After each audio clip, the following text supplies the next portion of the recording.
Meow! Hoople's cat, that's me. If you look at me, you'll notice I don't have any facial hair, not much of it. Would you allow somebody with facial hair into your bug out group? Stay tuned.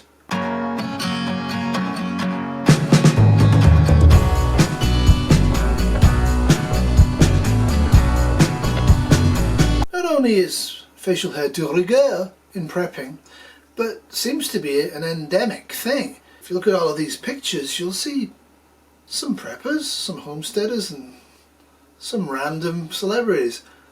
The reason I put them in is because I recently encountered a very interesting study or two on the role of facial hair. And what it turns out is your beard is dirtier than my doggy's bums. Now I know you're all going to start squeaking now that your beards are actually very much cleaner than my doggy's bums.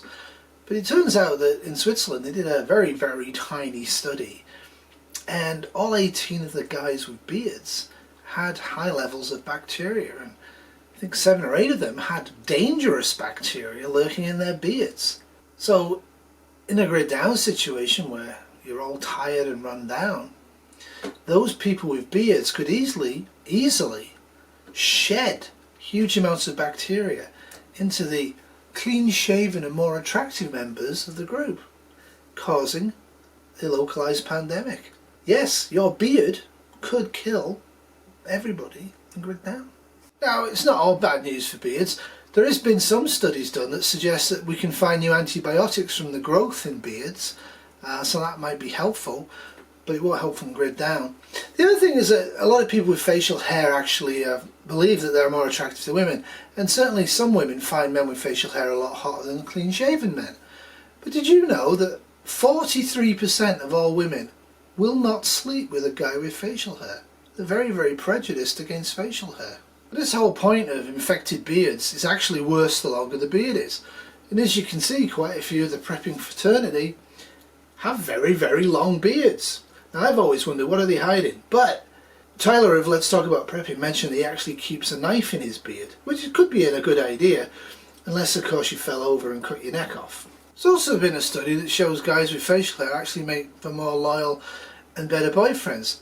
Now I kind of assume that's because they have a harder time finding other women, given that 43% of women won't go near them because they've got a beard. It also seems likely that guys with beards are actually more feminine, more gentle than clean shaven guys, which I find kind of amusing. So this has led to the masculinity paradox, where women find guys with beards to be more feminine and loyal than clean shaven guys. Yet guys with beards will think themselves more masculine than clean shaven guys. So this is the paradox.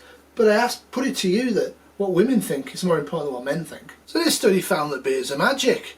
Apparently having a beard will make you look like a nicer guy if you've got a tough face, but also will make you look like a harder guy if you've got a female face. So very much so, beards are lying. They're telling people you're either softer than you actually look, or you're harder than you look, not open and transparent wearing a beard. And remember, 43% of women won't go near you if you've got a beard. So I will point out to you that beards do have some sort of a function. One of the main functions would be in a very cold weather, would be to actually insulate the lower part of the face. And for sure in grid down, I won't be shaving from about October onwards, but come middle of April, I'm going to be clean shaven, because I think it's important. Now, I did not get into moustaches in this at all. That might be a further video later on. But if you think moustaches are a turn off for women, you might be right. The other thing is with moustaches, their only real use is to catch snot. And that's not really attractive, is it now?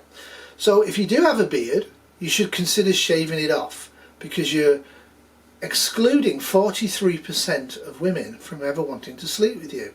And in a significant grid down shtf event, we'll need everybody to breed as much as they can to repopulate the world, because population seems popular. You know, population over quality of life is what we all drive for in modern society. But in shtf, if you actually think like I do, that beards are up to the individual and it doesn't really matter about population as long as we have enough to promote the species, and that in fact population is promoting quantity over quality of life, then maybe you should cling to your beard. But if you do have a beard, have a good look at yourself. Are you looking sterner than you would really feel in life? Or are you looking softer than you really would look in life? You're false advertising, and that's one of the major problems with a beard. So, that's it from me. Remember shtf, if you don't shave, tomorrow will definitely be worse than today. So get shaving. Toodles!